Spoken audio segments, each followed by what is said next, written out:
ummati kennin kadhannaa isaa gar waaqayyoo yoo dhiyeeffatu bifirreechatiin wagga waggaan malkaatti dhufee walti baay'ee ummati Oromoo kaabaa ummati Oromoo kibbaa ummati Oromoo lixaa hafula hunda jara daangaa fureenurri jiru walitti dhufee tokkummaadhaan waaqifi galateeffachaa ture jecha Oromoo callaa miti sabab sablammii naannoo sintiin argamanii jecha argamanii ummata Oromoo hawwaliin ammatee waaqitti galateeffachaa ture sun callaaniti iddoo turizimii awwaat turizimii akka biyyittitti eesseessatiyyuu biyyalaatii biyyi keessatti itti dhufanii daawwachaa turan jecha irreecha barkana irratti hirmaachuu fi qophii gaa taasisee jiraachaa irreessi yookaan irreechi godina Booranaa keessatti dhibaayyuu jedhanii guyyaa Oromoon itti waa galateeffatu uuma galateeffatu amantii fedhaamanu kiristaanaa ta'u waaqeffataa ta'u musliimaa ta'u Oromoon kamuu baay'ee achitti ayyaaneffata uummata Oromoo malkaatti irreeffata irree wal tolfataa kanaaf uummata Oromootiif tokkummaa achi agarsiisa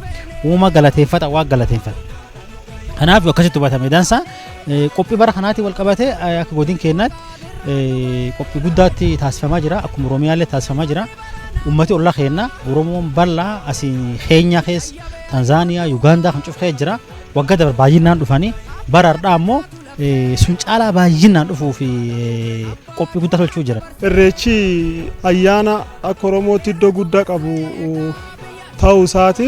Irreechi wanti adda godhu uummata Oromoo biratti ifa yeroo jijjiirama mul'isa.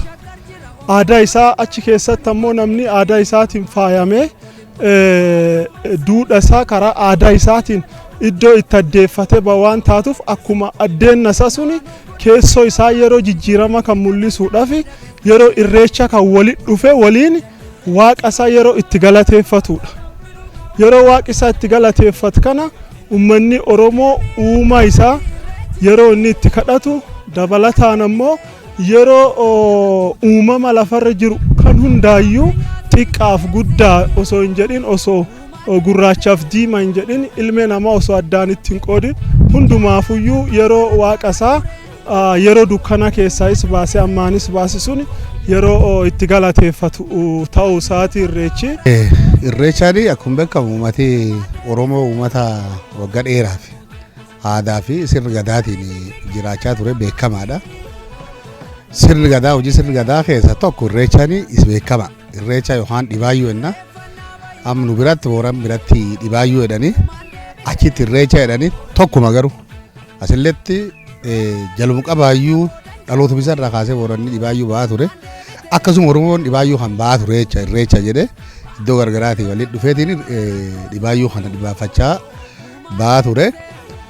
Inni immoo mallattoo hedduudha uummata Oromootii fi tokkoffaa eenyummaa uummata Oromoo in ibsa. Tokkummaa uummata Oromoo in ibsa. Hiika baay'ee qaba uummata Oromootiif achitti wal arganii faaya aadaa uffatanii dhibaayyuu dhibaafachuu qofa osoo hin ta'in wal jaalalaaf tokkummaa uummata kanaaf illee bu'aa guddaa qaba. Duudhaa uummata kanaati jechuudha. Duudhaa eenyummaa uummata kanaa mul'isaa jechuudha.